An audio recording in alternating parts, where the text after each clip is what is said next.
வர சனிக்கிழமை ஆகஸ்ட் 16ஆம் தேதி ஸ்ரீ கிருஷ்ண ஜெயந்தி. நம்ம எல்லாருக்குமே தெரியும், கிருஷ்ண ஜென்மாஷ்டமின்னு சொல்லுவோம், கோகுலாஷ்டமின்னு சொல்லுவோம், கிருஷ்ண ஜெயந்தின்னு சொல்லுவோம்.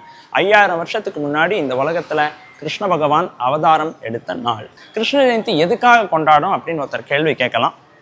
பகவத்கீதையில 4வது அத்தியாயத்தில் 9வது ஸ்லோகத்தில் பகவான் கிருஷ்ணர் சொல்றார், ஜன்ம கர்ம சமே திவ்யம் ஏவம் யோ வேத்தி தத்வதா தெக்த்வா தேகம் புனர்ஜன்ம நைதி மாமேதி சோர்ஜுனா. அதாவது கிருஷ்ணர் சொல்றார், என்னுடைய தோற்றம், என்னுடைய செயல்கள் இவை இரண்டுமே திவ்யமானவை, தெய்வீகமானவை. ஒரு சாதாரண மனுஷன் இந்த உலகத்தில் பிறக்கிற மாதிரி நான் பிறவி எடுக்கிறது இல்லை. ஒரு சாதாரண மனுஷனோட செயல்களை போன்றது என்னுடைய செயல்கள் அல்ல. அதாவது என்னுடைய பிறவி மற்றும் செயல்கள் இவை இரண்டுமே தெய்வீகமானவை.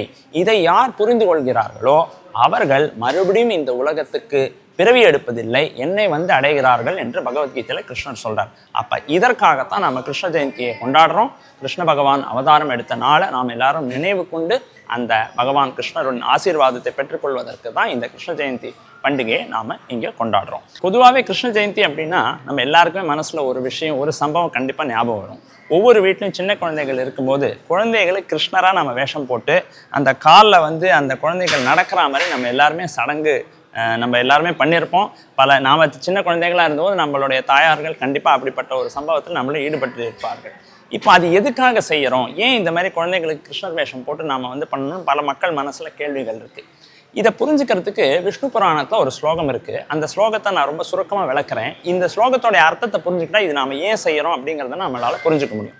விஷ்ணு புராணம் ஒரு இடத்துல சொல்கிறது, ஸ்மர்த்தவ்யோ சததம் விஷ்ணு விஸ்மர்த்தவ்யோ ந ஜாத்துச்சித் சர்வே விதி நிஷேதாக ஏதையோர் ஏவ கிங்கரஹா. அதாவது ஒவ்வொரு வினாடியும் பகவான் விஷ்ணுவை நாம் தியானிக்க வேண்டும், ஒரு வினாடி கூட பகவானை நாம் மறக்கக்கூடாது அப்படின்னு விஷ்ணு புராணம் நமக்கு போதிக்கிறது. அப்போது வாழ்க்கையில் நாம் பல செயல்களில் ஈடுபட்டு இருக்கும் பொழுது ஒவ்வொரு செயல் நாம் செய்து கொண்டிருக்கும் போது பகவானை ஞாபகம் செய்வது எப்படி அப்படிங்கிறது வேத கலாச்சாரத்தில் மிக முக்கியமான ஒரு கொள்கையாக இருக்குது. அதனால் பொதுவாகவே குழந்தைகளுக்கு நல்லதாக ஒரு ட்ரெஸ் போட்டு அந்த குழந்தைய அழகு பார்க்கணுங்கிற ஒரு ஆசை எல்லார் மனசுலையும் இருக்கும். அதை கிருஷ்ணரோடு இணைக்கிறது எப்படிங்கிறது ஒரு நல்ல ஒரு விஷயம். அப்படி செய்யறதுனால நாம் குழந்தைகளுக்கு நல்லதாக ட்ரெஸ் போட்டு அழகுபடுத்தும் போது நமக்கு பகவானோட ஞாபகம் வருது.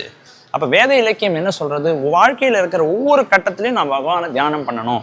கீதையில கிருஷ்ணர் சொல்கிறார், தஸ்மாத் சர்வேஷு காலேஷு மாம் அனுஸ்மர யுத்தச்ச. அதாவது கடமைகளை செய்து கொண்டிருக்கும் பொழுது என்னை பற்றிய சிந்தனைகளில் ஆழ்ந்து இருப்பாயாக அப்படின்னு கிருஷ்ணர் பகவத்கீதையில சொல்றாரு. ஒரு பக்கம் கடமை இருக்கு, கடமையை செய்யும் போது பின்னணியில நாம பகவானை என்னைக்குமே தியானம் செய்து கொண்டிருக்க வேண்டும்.